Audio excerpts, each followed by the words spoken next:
Baik, teman-teman yang saya hormati, pada materi kali ini saya akan menerangkan tentang manajemen strategi dan manajemen operasional serta implementasinya pada lembaga pendidikan.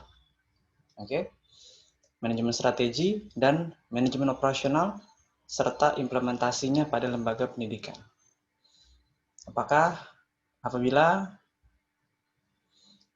menggunakan manajemen strategi dan manajemen operasional, maka lembaga pendidikan akan mengalami produktivitas yang baik atau tidak? Ya. Nah, di sini saya akan jelaskan. Tulisan ini telah diteliti oleh Mapasyara ya, pada Fakultas Tarbiyah dan Keguruan Universitas Islam Negeri Alauddin Makassar. Dan telah dipublikasikan pada Jurnal Idarah volume 2 nomor 1 Juni 2018. Baik, kita langsung masuk ke halaman 3. Manajemen secara etimologi berasal dari bahasa Inggris yang berarti to manage, yaitu memerintah, mengatur, mengurus, atau mengemudikan. Kemudian, dalam perkembangannya, kata to manage mengalami perubahan menjadi manajemen, yang berarti pemimpin, pengurusan, dan pengelolaan. Ya, jadi, manajemen secara etimologi berasal dari bahasa Inggris, yaitu to manage. Kemudian berkembang menjadi manajemen, yang berarti pemimpin, pengurusan, atau pengelolaan. Nah, ya. Apabila ditelusuri dalam berbagai literatur manajemen, maka pengertian manajemen secara etimologis, secara terminologis akan ditemukan bahwa manajemen mengandung 4 pengertian, yaitu sebagai suatu ilmu, sebagai suatu proses, sebagai suatu seni atau kiat, dan sebagai suatu profesi atau kemampuan. Nah, ini menjadi 4 poin yang secara terminologis ya termasuk dalam pengertian manajemen. Sebagai suatu ilmu, ya bagaimana manajemen ini mutlak dibutuhkan bagi suatu usaha, bagi suatu organisasi atau perusahaan di mana mereka mampu mengelola usahanya, organisasinya dengan optimal ya melalui implementasi dari pengetahuan di bidang manajemen. Sebagai satu proses ya, jadi ada prosesnya, ada input, proses, output, dan outcome. Nah, ini menjadi suatu siklus yang terus mengalami perputaran, dan kita selaku pengelola itu harus betul-betul sensitif ya dan peka terhadap perubahan yang terjadi, dinamika perubahan yang terjadi. Maka terciptalah update dari proses yang baru. Selanjutnya, sebagai suatu seni, ya, karena kita berinteraksi dengan manusia dan bukan robot, maka kita harus bisa, kita harus bisa memahaminya dengan baik. Kita harus bisa mengertinya dengan baik. Terakhir, sebagai suatu profesi atau kemampuan. Nah, bila kita telah ahli, ya telah memiliki kompetensi, pengakuan kompetensi dalam bentuk sertifikat, maka kita akan menjadikan ini sebagai suatu profesi untuk bisa mendatangkan keuntungan bagi perusahaan, ya, untuk bisa menjadikan perusahaan tersebut produktif. Strategik menurut etimologi berasal dari kata strategik, ya, dalam bahasa Inggris yang berarti kiat atau cara taktik utama. Secara historis, kata strategik berawal dari dunia militer dan secara populer diartikan sebagai kiat yang digunakan oleh para komandan militer untuk memenangkan peperangan. Ya, ada kiat atau strategi yang digunakan lembaga militer ya dalam memenangkan peperangan. Kemudian dari pengertian yang telah dijelaskan sebelumnya, manajemen strategik adalah serangkaian keputusan dan tindakan mendasar yang dibuat untuk manajemen puncak, dan diimplementasikan pada seluruh jajaran suatu organisasi ya dalam rangka pencapaian suatu tujuan organisasi tersebut. Jadi dalam bentuk keputusan strategis yang digunakan untuk manajemen puncak ya yang dibuat dari manajemen puncak untuk seluruh jajaran dalam rangka mencapai tujuan, visi, misi dan target perusahaan ya dan target organisasi. Kemudian selanjutnya apa implementasinya manajemen strategik pada lembaga pendidikan? Sini jelaskan bahwa salah satu fungsi manajemen adalah perencanaan. Jadi kita wajib memiliki perencanaan terlebih dahulu sebelum kita melakukan suatu kegiatan. Sebelum kita melakukan suatu aktivitas operasional.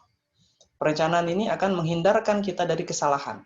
Ya, perencanaan ini akan menghindarkan kita dari kekeliruan yang menyebabkan pelanggan ini mengalami ya permasalahan. Nah, jadi betul-betul semuanya harus direncanakan dengan sangat matang. Perencanaan dalam suatu organisasi atau lembaga pendidikan dibutuhkan untuk mencapai tujuan organisasi. Perencanaan strategik disebut juga perencanaan jangka panjang, ya, sebagai konfigurasi tentang hasil yang diharapkan yang akan dicapai pada masa yang akan datang. Ada 4 bentuk konfigurasi untuk mencapai strategi perwujudan strategi perusahaan. Yang pertama adalah ruang lingkup, hasil persaingan, target, dan penataan sumber-sumber. Apa ruang lingkup usaha yang kita lakukan? Bagaimana kompetisinya? Bagaimana kompetitornya? Ya? Apa target yang kita capai? Dan terakhir, apa sumber-sumber yang kita miliki untuk mencapai tujuan tersebut? Nah, ini 4 poin vital yang memang harus dimiliki oleh kita semua, ya para pengelola usaha, oleh kita semua yang ingin menata organisasi kita menjadi jauh lebih baik dari yang sebelumnya.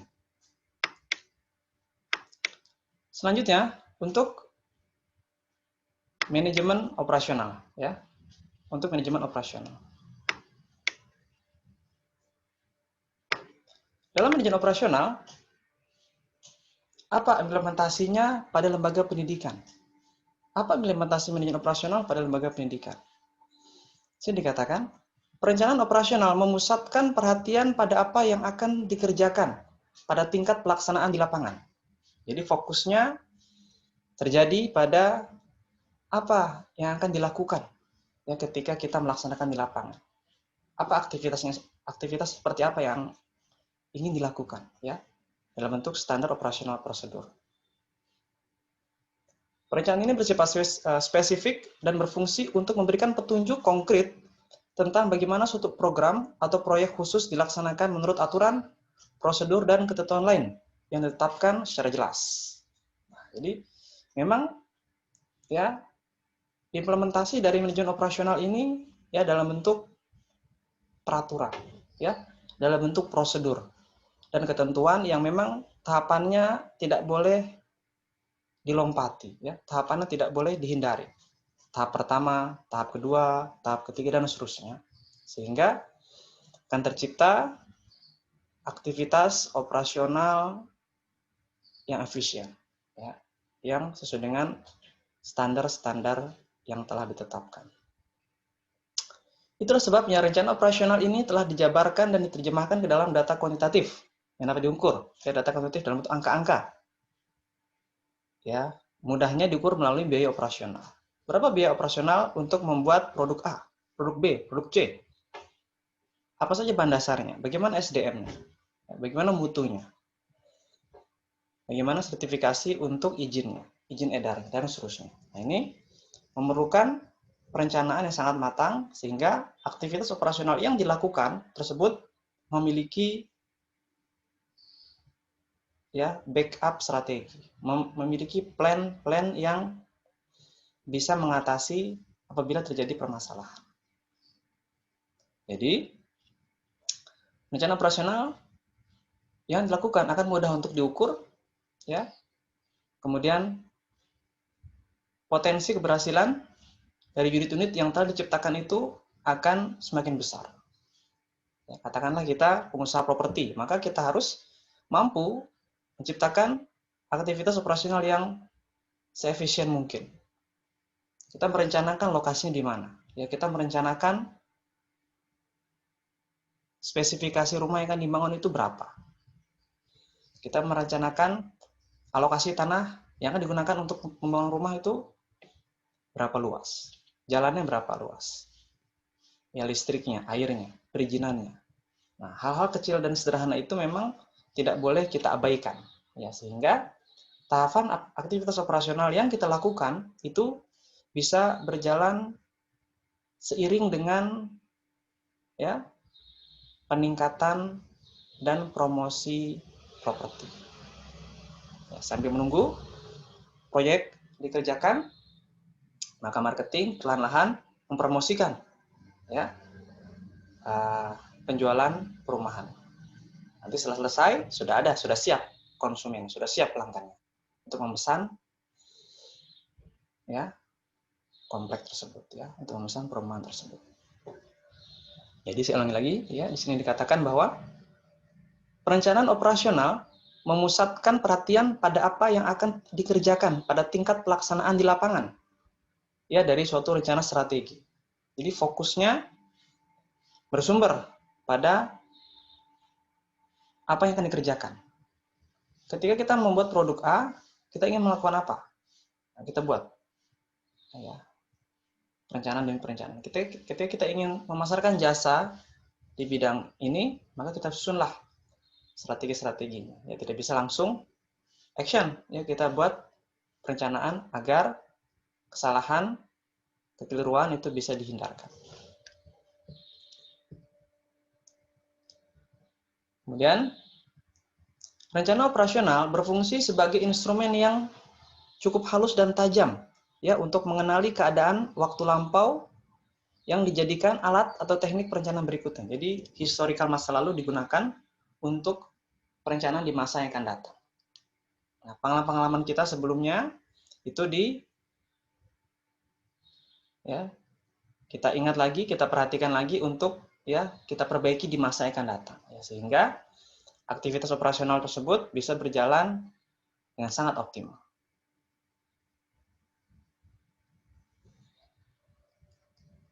Kemudian selanjutnya, perencanaan operasional disebut juga sebagai perencanaan jangka pendek. Perencanaan jangka pendek adalah perencanaan tahunan atau perencanaan yang dibuat untuk dilaksanakan dalam waktu kurang dari 5 tahun. Yang disebut dengan rencana operasional. Kemudian, perencanaan ini merupakan penjabaran dari rencana jangka menengah dan jangka panjang. Jadi dibuat ya dan disusun ketika kita mengelola suatu usaha, ketika kita dipercaya untuk memimpin suatu organisasi, maka kita wajib memiliki perencanaan jangka pendek, menengah, dan panjang. Ini dijadikan suatu pijakan awal sebelum kita memutuskan dan mengembangkan organisasi kita.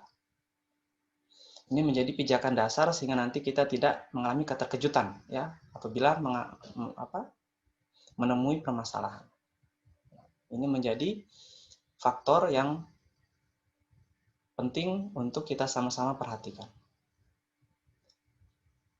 Suatu perencanaan tahunan umumnya memiliki kaitan yang erat dengan apa yang telah dilakukan pada tahun yang lalu dan direncanakan pada tahun berikutnya. Nah ini, ya diulang lagi. Jadi view ke sebelumnya dulu, untuk kemudian kita rencanakan dan dievaluasi untuk mewujudkan perencanaan yang lebih baik ke depan. Target-target yang telah tercapai atau yang belum tercapai dievaluasi, diperbaiki, dan disempurnakan agar perencanaan ke depan menjadi jauh lebih baik dari tahun sebelumnya. Nah, ini memang tidak mudah, diperlukan sinergitas SDM masing-masing divisi agar kompak dan mau ya seiring sejalan memajukan perusahaan, memajukan organisasi. Tidak ada individualistis, ya ego masing-masing itu dihilangkan, semuanya kompak, ya bersatu padu memajukan organisasi sehingga bisa lebih produktif dan ya target-target bisa tercapai.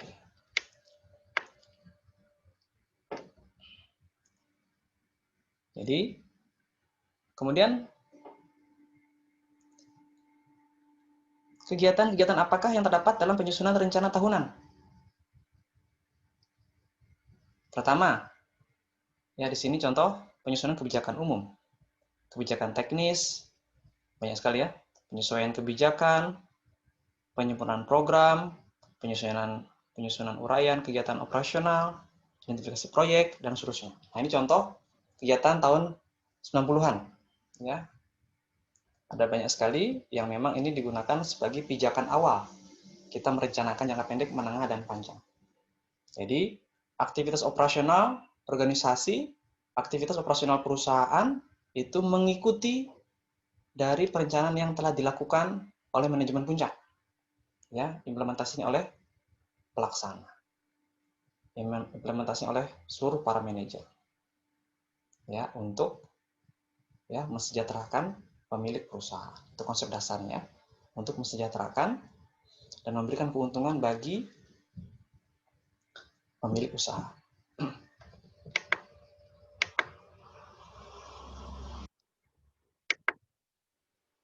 Selanjutnya, manajemen strategik dan manajemen operasional sangat dibutuhkan oleh semua organisasi dalam berproses dan beraktivitas.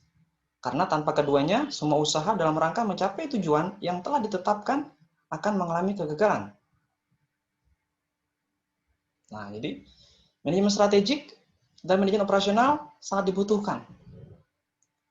Ya, tidak mungkin suatu organisasi bisa berjalan secara optimal apabila tidak memiliki strategi yang tepat. Ya, apabila aktivitas operasional tidak diatur, itu tidak akan berjalan secara efisien. Ya, potensi pemborosan demi pemborosan akan ditemukan apabila tidak adanya manajemen strategi, apalagi tidak adanya manajemen operasional. Ya, betapa memang supervisor atau pengawas ini mutlak dibutuhkan untuk mengawasi pekerjaan karyawan. Ya, sehingga mereka bisa bekerja sesuai dengan job desk-nya, sesuai dengan aturan-aturan yang telah diteken di kontrak masing-masing. Kemudian Hani Handoko pada tahun 1998 pada halaman 6 dan 7 memberikan 3 alasan utama mengapa manajemen membutuhkan ya manajemen strategi dan manajemen operasional. Alasan yang pertama untuk mencapai tujuan, untuk menjaga keseimbangan dan mencapai efisiensi dan efektivitas. Nah, ya, mencapai tujuan ini sebagai ya poin yang menjadi acuan awal, ya, mencapai tujuan. Lalu ada keseimbangan, ya, tidak ada pertentangan, ya, tidak ada konflik di sana. Tidak ada konflik internal dan eksternal antar karyawan, antara manajemen dengan masyarakat, ya, antara manajemen dengan pemerintah, tidak ada konflik di sana. Ada keseimbangan. Terakhir, mencapai efisiensi dan efektivitas. Gimana ketika bekerja itu efisien dan efektif, sehingga harapannya biaya operasional yang dikeluarkan itu akan lebih kecil. Jika biaya operasional kecil, harapannya pendapatan operasional akan besar. Nah, selisihnya antara biaya operasional dan pendapatan operasional itu harapannya bisa lebih banyak pendapatan operasional, sehingga bisa ada selisih positif. Apa saja biaya operasional? Banyak ya, seperti gaji, ya, sewa tempat, bayar listrik, bayar air, ya, pembelian aset ini, aset itu, biaya marketing dan seterusnya. Hasil itu didapat dalam bentuk omset, ya, masuk ke pendapatan operasional. Selisihnya pendapatan bersih perusahaan. Ya, jadi saya kira itu poin pentingnya materi kali ini, ya, semoga bermanfaat. Terima kasih.